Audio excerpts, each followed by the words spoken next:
We'll start with session 9, and I always like to start off with a couple of well, I'm going to review a couple of things, but we talked about this. Y'all should probably have this memorized by now.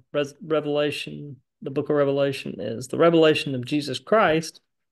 It's not Revelations, it's the book of Revelation, and a lot of people say it wrong, and you can tell they've never read it if they say it wrong all the time, at least from what I've encountered.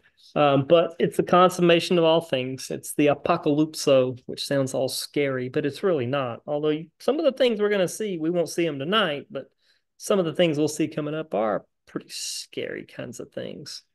And it is the only book in the Bible that promises a special blessing to the reader.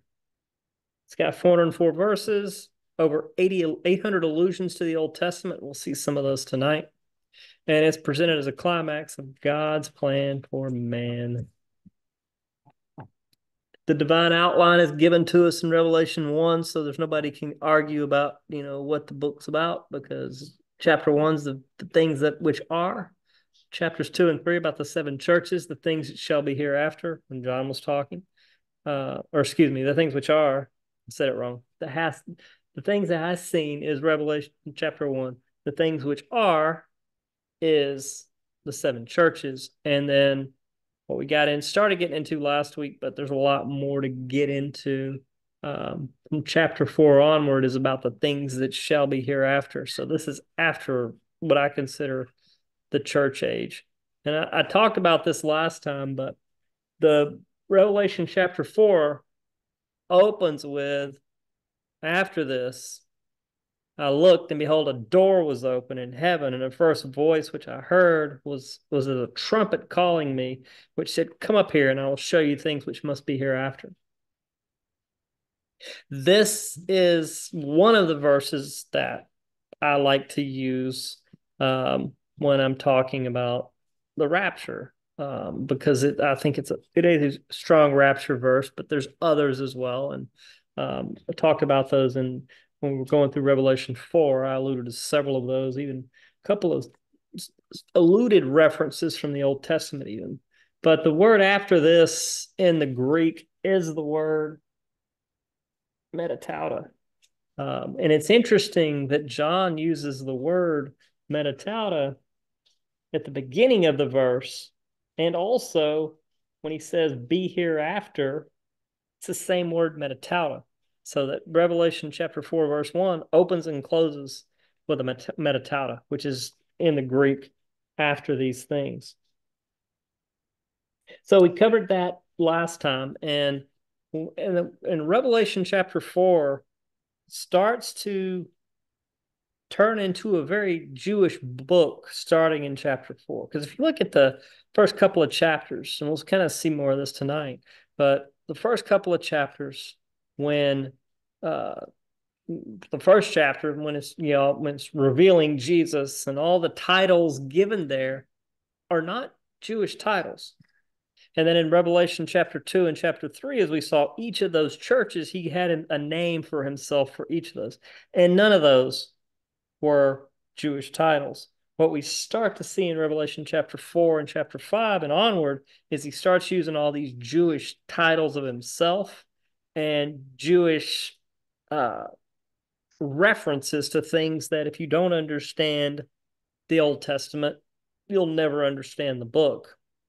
One thing I talked about last time was the breastplate that the high priest wore that had 12 stones on it. Well, those stones show up in Revelation chapter 4. And what I believe that they are is that John's trying to describe colors that he's seeing in heaven from and relating it back. But the interesting thing is the colors that he mentions tied directly back to the breastplate of the high priest and the colors of those stones that were there. One other thing that I did briefly talk about last time, or actually talk about it in detail, but I want to summarize here because it has a point for Revelation chapter 4 and onward, is the way the Gospels themselves were designed.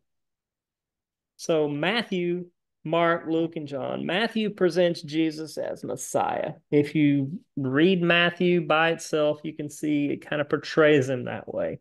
Mark is interesting because Mark presents him as a servant. Everything about Mark is him as being a servant and serving. Luke presents him as the Son of Man. And John is the only one of the Gospels that presents him as the Son of God. The genealogy of Matthew goes through Abraham. It's the legal genealogy. And it's interesting if you go back and compare the genealogy in Luke and the genealogy in in Matthew, because they're different. Mark doesn't have a genealogy because a servant doesn't have a lineage. It's just the way the Holy Spirit kind of laid this out. Luke talks about the bloodline, and I believe Luke is the one that takes a detour in the genealogy after David, because it doesn't go through Solomon. Because it has to, well, it hits Solomon, but from Solomon, it takes a detour from one of his other sons, because there was a blood curse placed on Jeconiah in Chronicles, because Jeconiah, God told him that he was going to place a blood curse on his line because he was such an evil ruler, and he did place a blood curse on him. So I'm sure when that happened, Satan was cheering, because like thinking, man, I've got God now because Messiah can't come through David's line anymore. And he took a detour and went through Nathan instead of one of David's grandchildren, instead of through Solomon in his line. So I think Nathan was one of Solomon's sons, but it was a different line, so it didn't go through Jeconiah. But it brings us to Mary, and the line that Matthew talks about is the legal line, which brings us through Joseph. But anyway, so if you look at those Gospels, Matthew is about what Jesus said. Mark is about what Jesus did. Luke is a very feely book. What did Jesus feel? And John is what Jesus was. He was God. He called him. He said he was the I am, even several times. Matthew's written to the Jew. Mark was written to the Romans, the Roman church. Luke was written to the Greeks, and John was written to the church, which is interesting because John also gives us the book of Revelation later. The interesting thing about the Gospels, too, is the miracles. Very first miracle in Matthew, leper is cleansed. Mark, a demon's expelled. Luke, a demon's expelled. But John takes a very mythical path on the miracles. He only posts 8 miracles in John.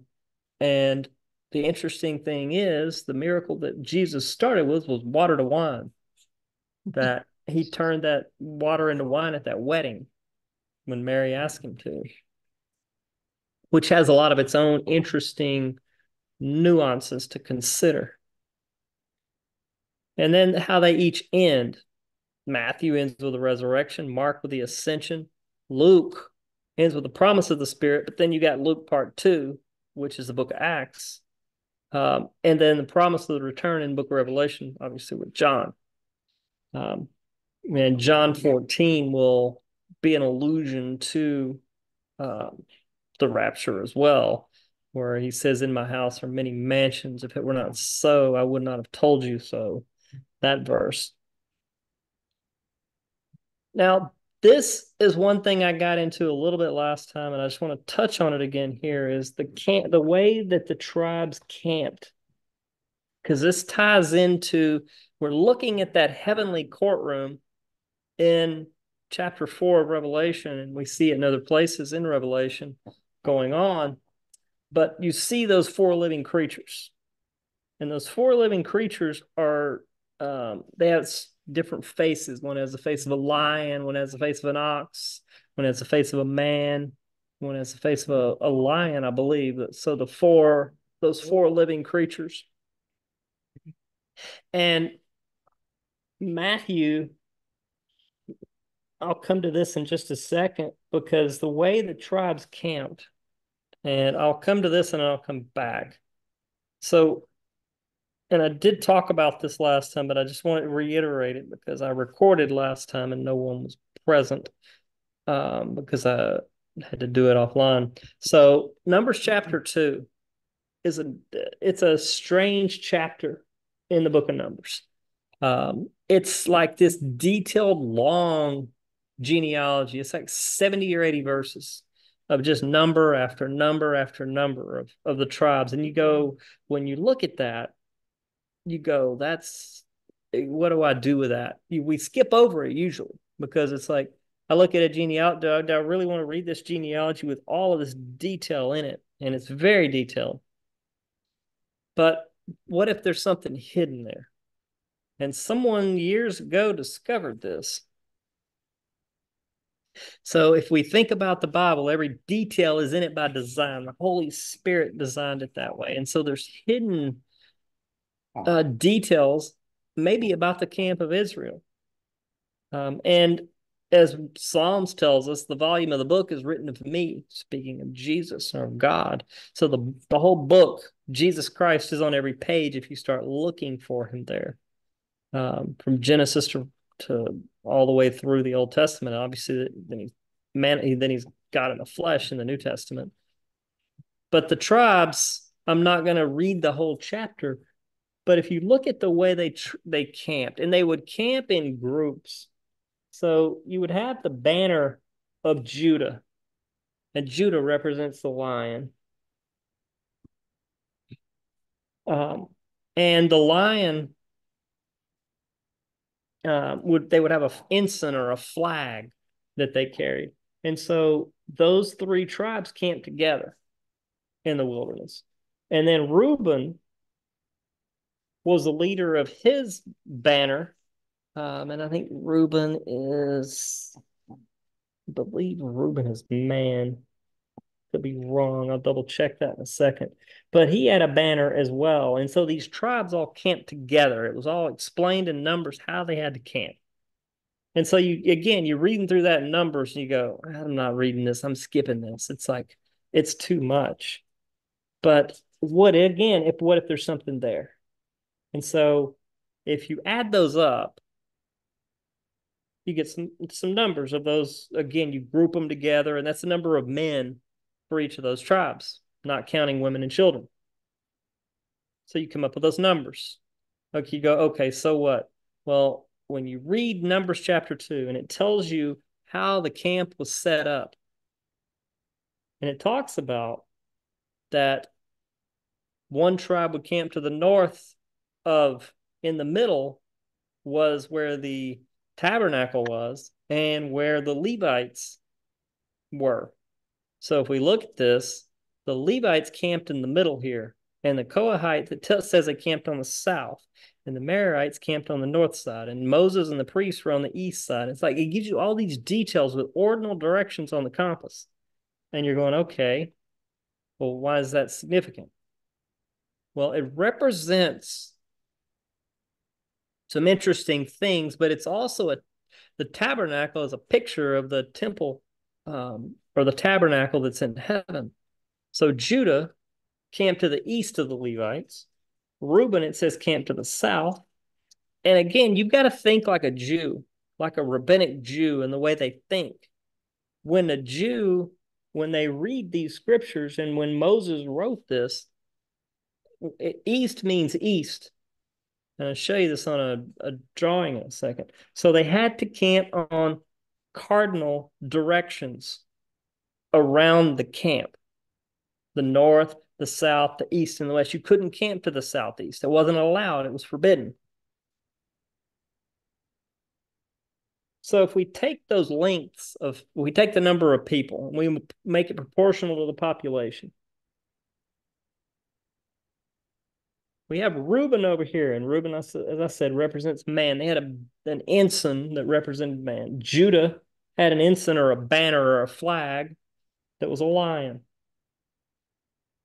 And they would camp like this, and they could not camp to the southeast. This would be forbidden under the Mosaic law. They had to be either north, south, east, or west. It was very strict in what was called for. And so we look at it, and And you can east backwards on this. It is on this map, but I mean it's just the way it's drawn. I see. This is gonna be Messes my head up a little. yeah, it probably does a little bit. It's actually rotated. Yeah, it is, because this is south. This is gonna be north, isn't it? And that's gonna be east. And that's gonna be west, I believe. I think that's right. That's right. So when we look at this and we see these four banners, they represent the four living creatures, which is interesting because it's like, because he spends all this time talking about the four living creatures in Revelation chapter 4. Yeah. And you'll see them again in other places in Revelation, and you see them in the Old Testament in other places as well.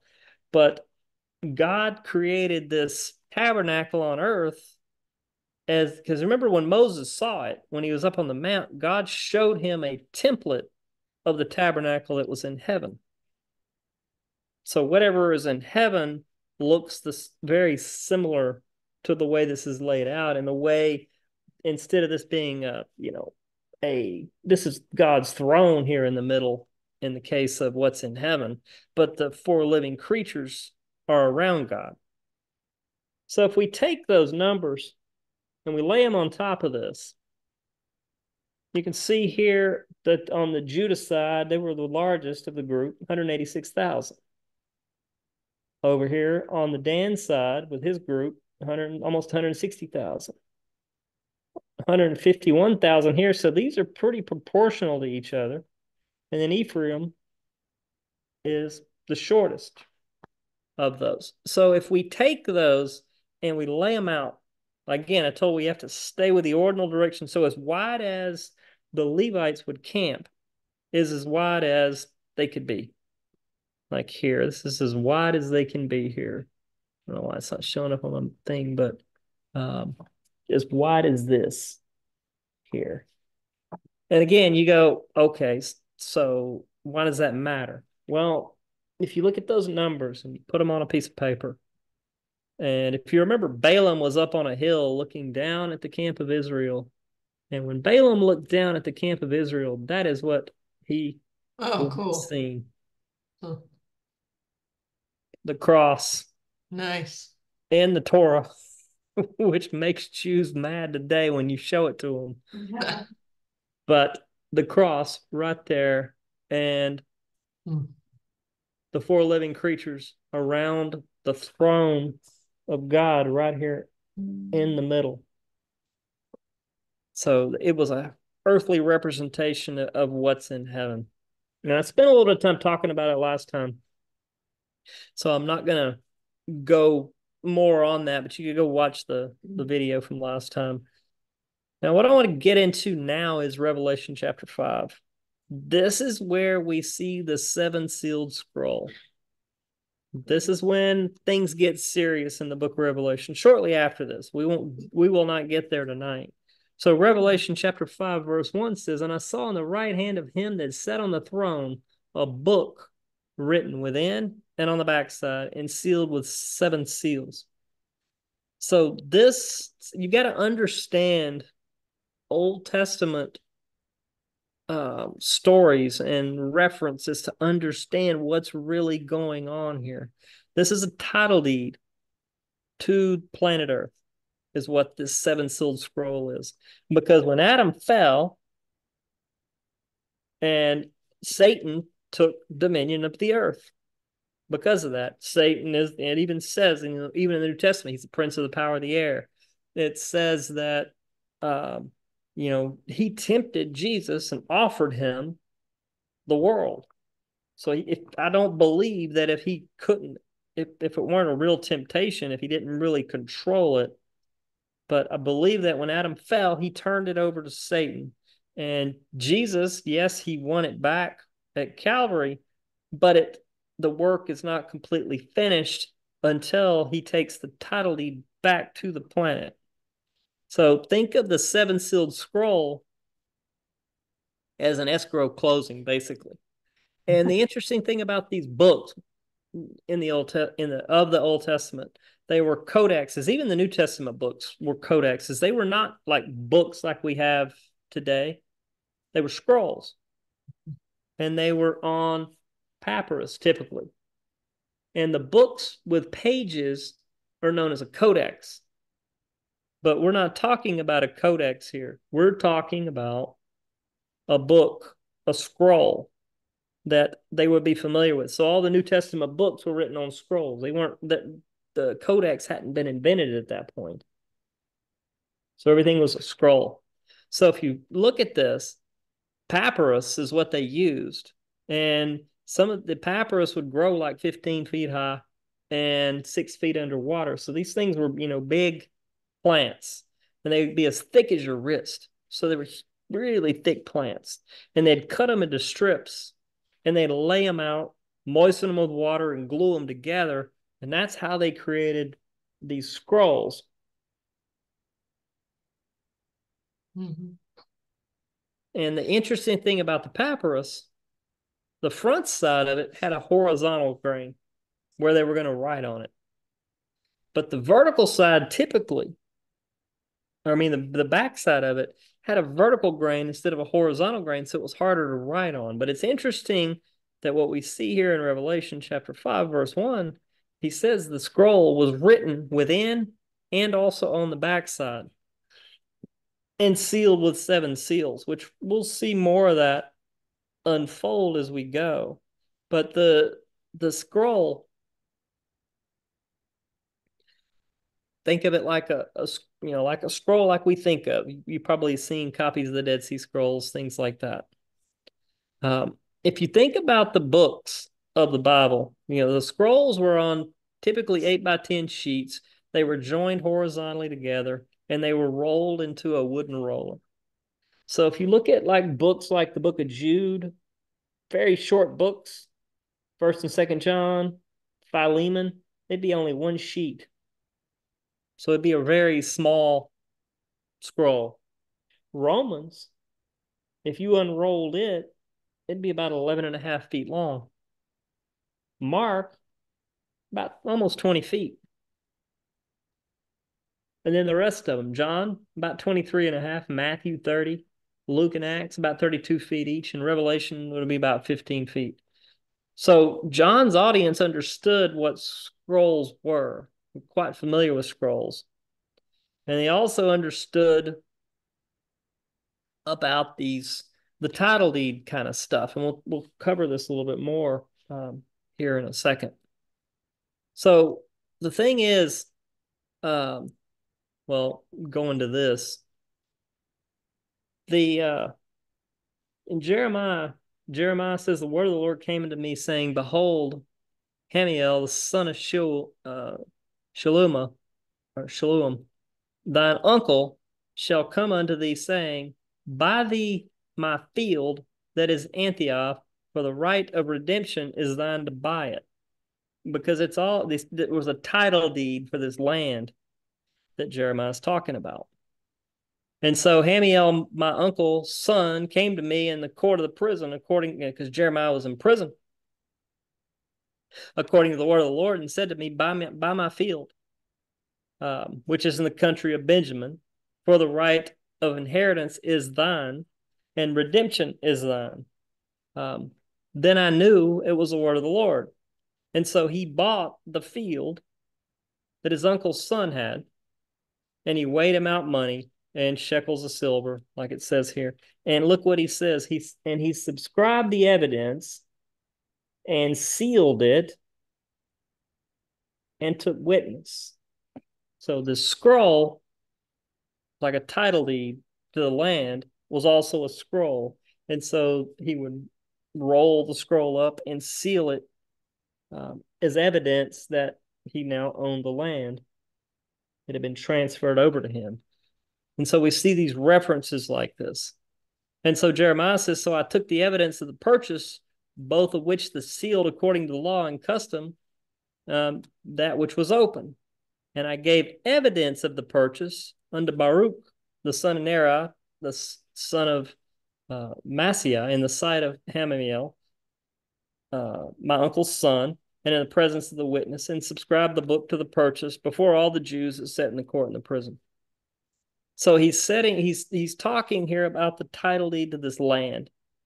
And that's why I bring it up, because a Jewish audience reading the book of Revelation, when John's bringing this subject up about the scroll, would understand what the scroll's about and about title deeds. Jeremiah goes on to say, and I charge Baruch before them, saying, Thus saith the Lord of hosts, the God of Israel, take this evidence and the evidence of the purchase, both which is sealed, and this evidence which is open, and put them in an earthen vessel, that they may continue for many days. So Jeremiah purchased land for later redemption. That's what it tells us in Jeremiah 32. And even though Jeremiah knew the Babylonian invaders were coming, and we'll talk about this later, they were going to overthrow the land for 70 years. There was going to be a Babylonian captivity of 70 years. And we'll talk about why 70 years a little bit later. And so Jeremiah knew when he purchased this land, he knew they were about to be taken away captive. He knew Babylon was coming because he prophesied it. And he took this scroll, put it in a vessel, and buried it, so that he knew that when they returned, they could take the title deed and take ownership. His ancestors could take ownership of it. And so continuing in Revelation, he said, And I saw a strong angel proclaim with a loud voice, Who is worthy to open the book and to loose the seals thereof? And no man in heaven nor in the earth, neither under the earth, was able to open the book, or neither to look on it. So John's watching this scene take place. They're bringing the book out, the scroll. And it's actually God the Father is holding it, is what the allusions are in some other places. So God the Father's holding the scroll. And he's waiting for someone to be able to take it. And no one's found worthy to do it. So Revelation chapter 5 is a mystery thriller in a lot of ways, because John's sitting here watching this scene. The only person that can open the title deed has to be a kinsman of Adam. It can't be just anyone. It has to be a kinsman of Adam. Now, we're all kinsmen of Adam, but it has to be a man. It can't be an angel. It can't be a fallen angel. It can't be any of that stuff. It has to be a direct kinsman of Adam. To qualify is what's called a Goel. And I know Pam's familiar with a Goel because she has read the book of Ruth. If you've read the book of Ruth, Boaz was a kinsman redeemer, is the terms used there. And Boaz was also the Goel. The Goel is the kinsman redeemer, but they're also the avenger of blood. They're the ones that can redeem, like Ruth and Naomi were. But also the kinsman redeemer is also the Goel, is also the one that's the avenger of blood. And so if somebody commits murder, the avenger of blood, or the Goel, is the one that goes after that group of people. So the person or entity that can open the scroll has to qualify as a Goel. They have to be a kinsman of Adam, and they have to qualify as a Goel, or a kinsman redeemer. So they need to be able to redeem it to take it back. Well, it's interesting in Revelation chapter 5 there, in that verse, because look what he says. I just go back here. No man in heaven, nor in the earth, nor under the earth, was able to open the book. So 3 places: heaven, earth, and under the earth. Those are the places. And so John sees this scene, and John weeps. In Revelation chapter 5, verse 4, And I wept much, because no man was found worthy to open and read the book, neither to look thereon. And so for us, we understand. We know the end of the story. We know the whole thing. And so we could be confused about what's going on here because we don't understand it all. But John completely understood what's going on here. He understood the Jewish customs and the Jewish laws and the kinsman redeemer and all these things.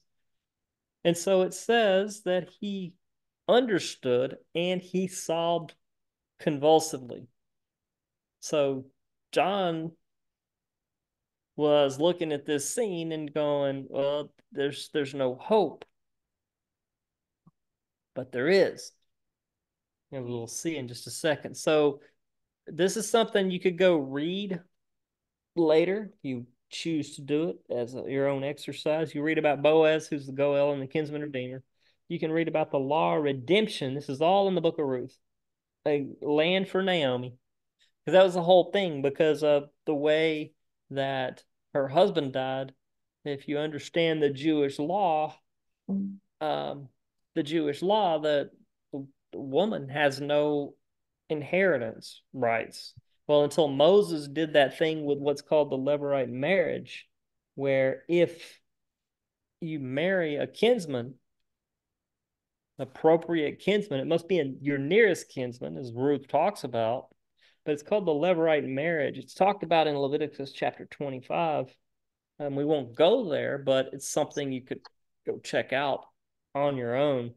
But this is where the whole concept comes from. So we're seeing things from the book of Ruth.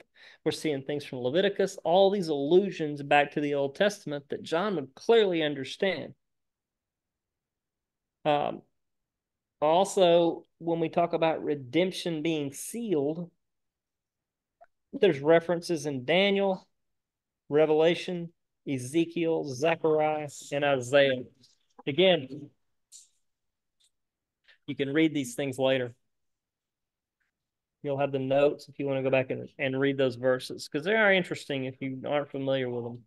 So the Goel had to be a kinsman, had to be able. That's the other thing about a kinsman, as you see in the book of Ruth. It doesn't just have to be a kinsman, he has to be able to redeem it. But he also has to be willing.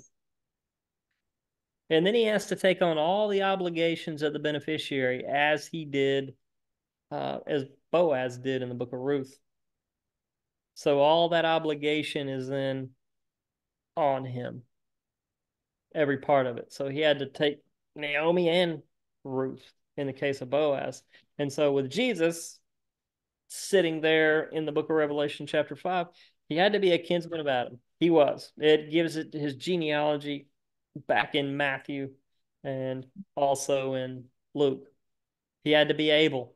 Well, in order to be able, he has to be able to do it. And in the case of taking the title deed to the planet back from Satan, that means he has to sacrifice himself for us. So he was able. He had to be willing as well, which he was. You heard him in the garden before he was crucified. He said, Father, if there's any way, take this cup from me. Nevertheless, not my will, but thine be done. So he laid down his own will to his Father there. And then he had to assume all the obligations of the beneficiary as Jesus had to take on all those things. So John, continuing here in Revelation, one of the elders said to John, weep not. Behold, the Lion of the tribe of Judah, the root of David, hath prevailed to open the book and loose the 7 seals thereof. And I behold in the midst of the throne, and look, of the 4 beasts, which we saw those beasts in Revelation chapter 4, those 4 living creatures, in the midst of the elders stood a lamb as it had been slain, having 7 horns and 7 eyes, which are the 7 spirits of God sent forth into all the earth. Now, some people go, what are the horns about? Well, the horns are going to represent power and authority. And then the eyes, he explains the eyes. It's the 7 spirits of God that we already addressed in Revelation chapter 1. And it came up in Revelation chapter 2 as well. So all of these titles that we're seeing in Revelation are all Jewish titles. The Lamb is never mentioned in the seven letters to the seven churches. It never calls him the Lamb. That's a Jewish thing. The Passover lamb is a Jewish thing. He's a lamb, and that's why the Jews didn't recognize him when he came the first time, because they were looking for this conquering Messiah. They failed to see what Scripture was really showing. It's easy for us to say now as we see it, 2 millennia later, but he came in the first time as a suffering servant, as the lamb. But his second coming, he comes as a lion, he comes in power and will take authority and rule over the planet. But these are all Jewish titles. 7 horns, as I mentioned, those horns represent power. And as far as the power, you can go back and look at these references in Deuteronomy, 1 Kings, Zechariah, and Psalm 75. Those are all going to be mentioned there. And then the 7 eyes, which represents spirits, 7 spirits of God, which we already talked about, also are referenced in Zechariah, which you can again also go back and read. Now, so they tell him, behold, the Lion of the tribe of Judah, the root of David, has prevailed to open the book. John knew exactly who that was then. So the lion reference comes from Genesis 49 when Jacob's giving his final blessings to his son. When he calls out Judah and blesses Judah, he calls Judah a lion. And that's where the whole reference goes back to. So Jesus, the anglicized name that we call Jesus, Yeshua HaMashiach, is his official name. He's also known as the root of David because he was from David's line.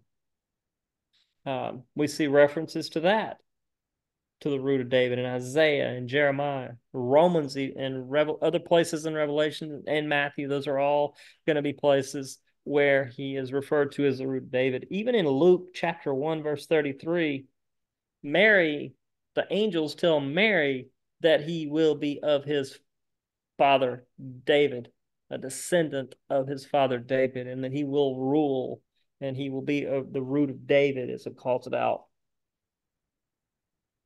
Now, the interesting thing is, as Yeshua HaMashiach, when we go to take a little aside here and we look at John chapter 19, John 19 is interesting because Pilate talks to Jesus, and Pilate gives Jesus a chance and asks him some questions. And I don't know what Pilate was thinking, because Pilate at one point, he says, "I wash my hands of this man and let his blood be on your head and your children's head." When they said, "Let it, crucify him." So when Pilate wrote, because every time they would crucify someone in Israel, they would put an epitaph on top of the cross with what their crime was or their identification. And what Pilate wrote on the top of the cross was Jesus of Nazareth, the King of the Jews. But leave it to the Pharisees to help us out, because that doesn't seem like that's that big a deal when we look at it in the English. So the Jews would see that, and they were offended, obviously, because King of the Jews, but we miss what Pilate wrote, because Pilate didn't write it in English. English didn't exist. Pilate wrote it in 3 languages. He wrote it in Hebrew because that was a language that was a religious language. He wrote it in Greek because that was the language of commerce in the Roman Empire, even though it was Rome, and then Latin because that was also part of the Roman Empire. So those 3, Pilate wrote it on the plaque above Jesus's head in all 3 languages. And when he wrote that and the Pharisees see it, the Pharisees would go like, write not King of the Jews, but he said, "I am King of the Jews." And then Pilate says, "What I have written, I have written." But what did Pilate write that got the Jews so worked up on that? Well, if we look at it here and look at the Hebrew there, well, if you look at the Hebrew, the Jews, the Pharisees help us out here because they're all over this because the Jews are so into acrostics. Well, you got something there. You got a yod, you got a hey, you got a vav, then you have a hey. Yod, hey, vav, hey, which we probably all have heard that one. Yahweh. Hmm. So Pilate, now I don't know if he knew it was writing that on there Huh. or if God and whatever, when he wrote it, the way he wrote it, the Holy Spirit directed the how he wrote it. I don't know how that all worked out, but that is what offended the Jews when they saw that up there, because if he would have written it another way, then it wouldn't look, say Yod Hey Vav Hey. If he said he says he is king of the Jews, it changes the whole structure of it. So we all are in agreement. I don't think any of us have any conflict about Jesus being the root of David and the line of the tribe of Judah. So it's not a problem for us. The thing is, Pilate writing that up there, did he do it just to upset the Jews because he didn't really want to crucify him? We don't really know, and I don't know if Pilate ever became a believer or not. There's really not any historical evidence to show one way or the other. There's some apocryphal books that say that he did, but there's nothing that's solid in that regard. So continuing in Revelation, and he came and took the book out of the right hand, meaning who came and took the book? Jesus, the Lion of the tribe of Judah. He took the book from the right hand of him who sat on the throne. Who's sitting on the throne? 24 elders. No, not that. Whose throne? Jesus is taking it from Oh, someone sitting on a throne. It's God the Father. oh, the Father. Yeah. So it's his Father's throne. And it's because God's holding the title deed. Jesus takes it because he's the only one worthy to take it. And when he took the book, the four beasts and the 4 and 20 elders, so the 24 elders, which we talked about last week, fell down before the Lamb. And having every one of them harps and gold vials full of odors, which are the prayers of the saints. So all this 2,000 years of history, 2,000 plus years, all the prayers of the saints being gathered up and laying those down before his feet. And as they laid those things down at his feet, they sang a new song. And they said, "Thou art worthy to take the book and open the seals thereof, for thou wast slain and hast redeemed us to God by thy blood, and out of every kindred and tongue and people and nation, and has made us unto God kings and priests, that we shall reign on the earth." Now, this kings and priests, it's not the only time we've seen it. We saw it earlier in Revelation, and we also see it several places in. We see it one other place in the in the New Testament, in the book of Hebrews, because it talks about Melchizedek, and Melchizedek was a king and a priest. Because if you look at the Levitical priesthood, they were just priests; they were not kings and priests. And there's only 3 groups of people that are called kings and priests. There's Melchizedek, there's Jesus himself, and there's us, the church. Because it says we are of the order of the Melchizedek as the church. So we talked about this a little bit last time, and I said maybe the church is the 24 elders, but 24 courts of elders, like similar to David's court of his priests. But again, we don't know exactly if the church is the 24 elders. I don't want to try to shoehorn that in and make it that we are the 24 elders. We may be, we're not. There's a lot of strong evidence that we might be. So these are the only people that are called kings and priests: Melchizedek, which is a very mysterious individual, Jesus, and the church. So this scroll, or this title deed that Jesus now takes into his hand, this is that scroll, the seven sealed scroll. And what we're going to start to see as things start accelerating in the book of Revelation, he's going to start breaking open the seals in Revelation chapter 6. And as he breaks the seals, God's judgment on the earth begins to fall. And we'll again in chapter 6, we'll cover the first 6 seals. And then in chapter 7, there's an interlude. And then the 7th seal is opened. And then after the 7th seal is opened, we'll get into the trumpets. And then the trumpets will be followed by the bowls. Each of the times before the really bad stuff falls on the earth, there's an interlude in heaven. Right here, right here, and right here. It's just a pause. There's silence in heaven. There's all these periods, and we'll see this as we get further and further into the story.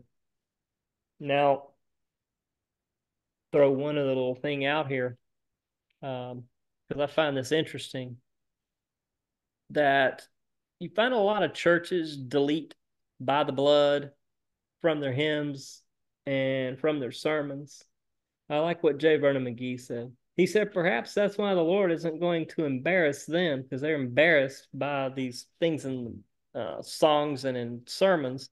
So maybe the Lord is going to embarrass them, or not embarrass them, by not taking them to heaven, because they would have to sing about the blood up there. Because you see, they're singing about the blood. They sang a new song. So you can imagine what that's going to sound like with the angels and the church singing together and the 4 living creatures. It's going to be an incredible sound. I don't think we can even imagine what it's going to be like. So, as I had mentioned, the Revelation verse we talked about earlier, just to remind you, if you wanted to go back and look at it, where kings and priests is first mentioned in Revelation, it says he has made us kings and priests, the church. So we're kings and priests. So you could go back and look at that, and you look at the other references that I gave about Melchizedek and Abraham and some of those things. So continuing, so the new song, and they said, behold, I heard the voice of many angels round about the throne, and the beasts and the elders, and the number of them was 10,000 times 10,000 and thousands of thousands. So I think when he throws a number like this out, they didn't have a way in John's time to equate such a large number, and so they represent it in a way like this, because they didn't have a number that big. Yeah. It was an innumerable number, is basically what he's saying. And then as he continues there, and he says, worthy is the Lamb that was slain to receive power and riches and wisdom and strength and honor and glory and blessing. So there's 7 elements here. You know, the sevens, they come back here again. And there's other 7s we probably missed in other places, but you get 7 more right here. And these 7 are these: power. There's references for that all through the New Testament. Riches, again, references there for you. Wisdom, strength, references there, some from the old and some from the new. Honor, glory, again, more references, and blessing.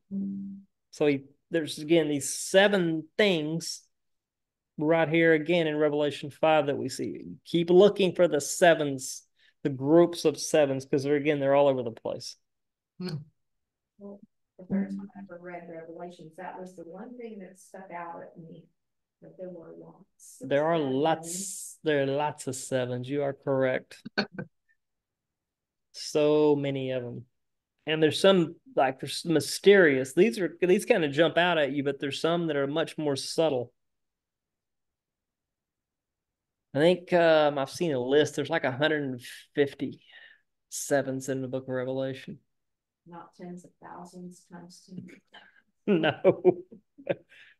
And every creature which is in heaven and on the earth and under the earth, and as such are in the sea, and all of them heard and said, blessing and honor and glory and power be unto him that sitteth on the throne and unto the Lamb forever and ever.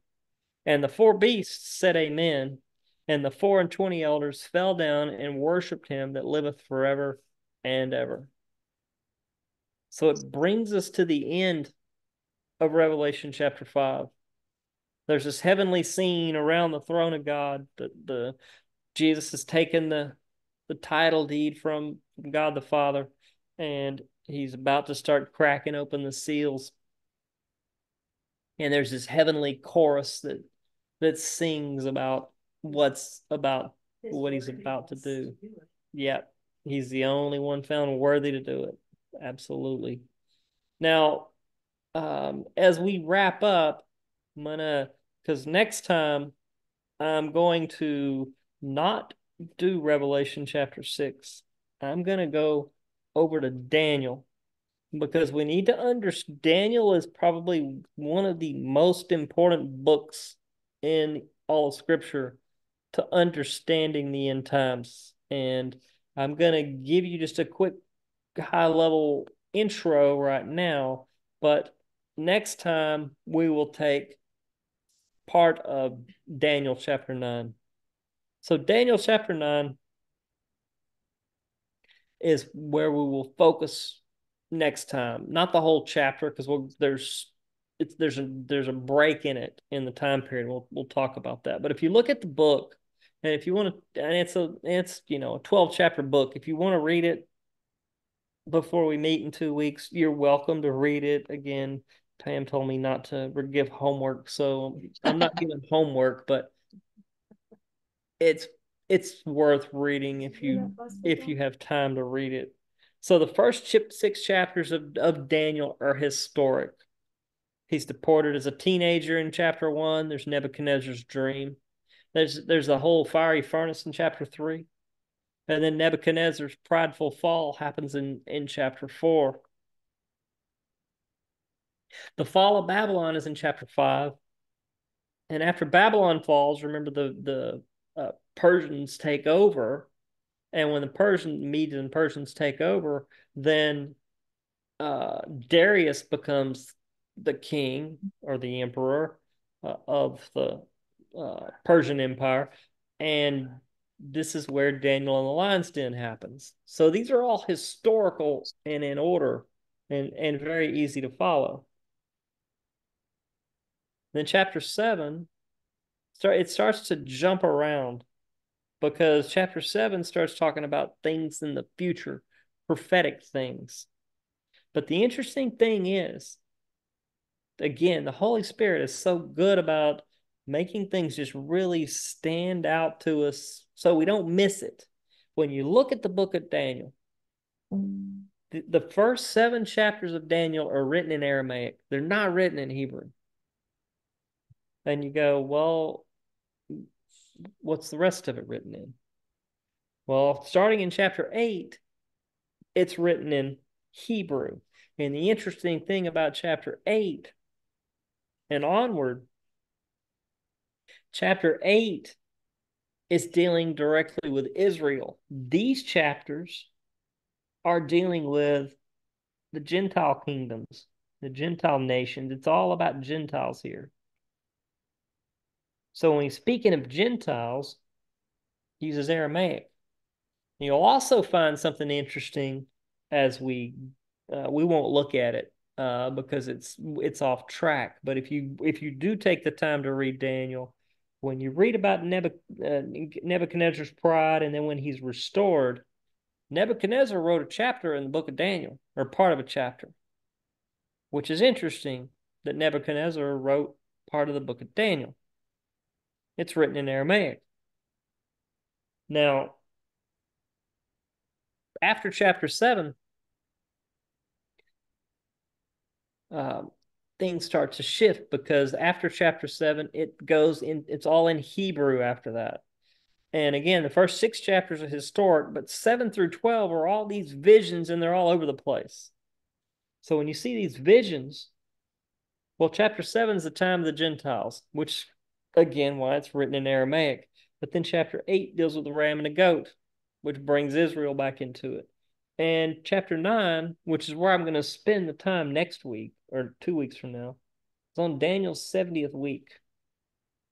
Jesus thought it was important enough to understand this particular Daniel 9 verse that he held them accountable for knowing this exact date when he came the first time. Because when he came in on triumphant entry and they rejected him, he said, had you known this thy day of your visitation. And you go, what do you mean? How did he expect them to know the day? Because he gave them a mathematical prophecy and they had the Old Testament translated into Greek 250 years before the events. They had plenty of time to understand exactly what he was talking about with the 70th week or 70 weeks. And we'll talk about the 70 weeks. But chapter 9 deals with the 70 weeks. Chapter 10 gives us a glimpse of darkness. Chapter 11 deals with, it's interesting because it deals with the silent years. Because people say, well, there's this 400-year gap where there's no scripture. Well, the interesting thing is part of chapter 11 covers those events that are in the silent years. So they were written in advance because they were visions by Daniel, but they were in writing during those silent years so they could see them and they could see prophecy being fulfilled even during that time. So if you look at Daniel in a chronological order, you got the Babylonian captivity, you have Nebuchadnezzar's dream in chapter 2, Nebuchadnezzar's image in chapter 3 that he erects and makes people bow down and worship, but that's when the fiery furnace happens. And then his pride, when he turns into an animal of some kind. The times of the Gentiles, the rams and the goat, you can see those years. These are in Daniel's later years of his life when he's writing some of these events. And then chapter 10 through 12 gets into the closing visions of the whole thing. So where we're going with this is you're going to see, as we already see the church. The church was in chapter 2 and chapter 3 of Revelation. We don't see the church anymore after anywhere else in the book of Revelation, unless we're the 24 elders after chapter 3. We're gone. So the church is now in heaven if we are the 24 elders and if we're part of that company. So the church is in heaven at this point. The interesting thing is, too, when we're going through the book of Revelation, the nation of Israel should be in the land that's promised to her, but they're not. Now, we're fortunate enough to be alive and see a major prophecy fulfilled in 1948 when Israel became a nation again, as prophesied long, long ago in the past. And I can show you the exact date was prophesied in the Old Testament of the exact date they would become a nation, May 14th, 1948, and the exact date they would recapture Jerusalem, June 7th, 1967. Those two dates, there's a mathematical prophecy that you can calculate and get the exact date. Now, the math is complicated, not in the sense of like high-level math, but you're dealing with leap years and all this stuff. And so you've got to understand all those things and figure them out as you go through.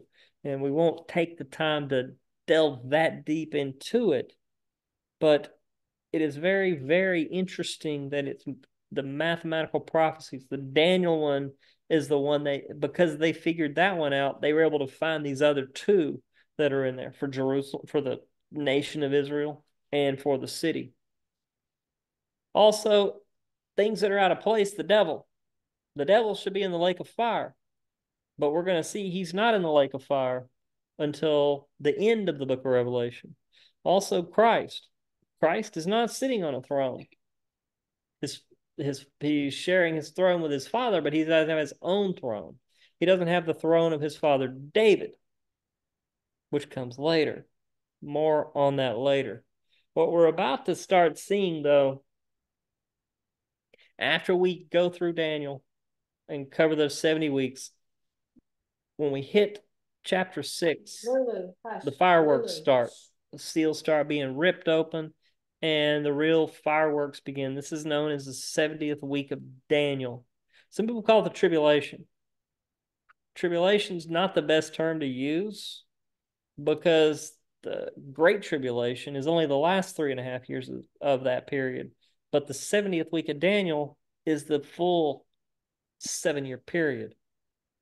So what we will get into next time is Daniel chapter 9. We'll just take Daniel chapter 9 and we will outline chapter 9, verse 24 through 27 specifically and see that indeed that Jesus Christ did ride in on a donkey on the exact day that Daniel prophesied that he would 483 years before the event happened. Mm-hmm. And again, we'll deal with that one next time. Any questions about anything?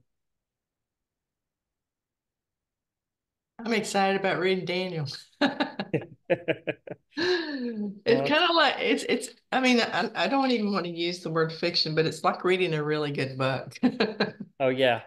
Daniel's such a good book too. There's so much there. It's so interesting.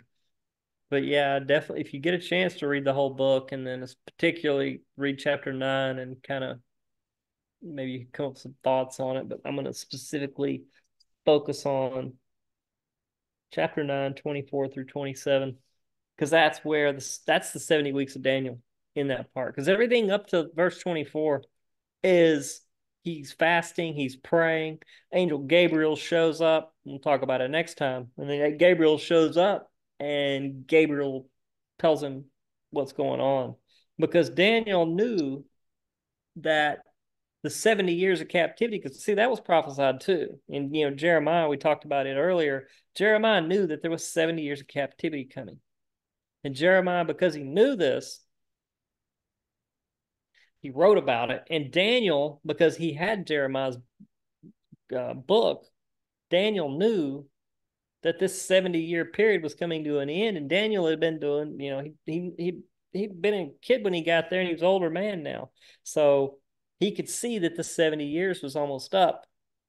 And it was about to, and so he was fasting and praying and anticipating what was to come, because he knew that it was time for Israel to go back to the land.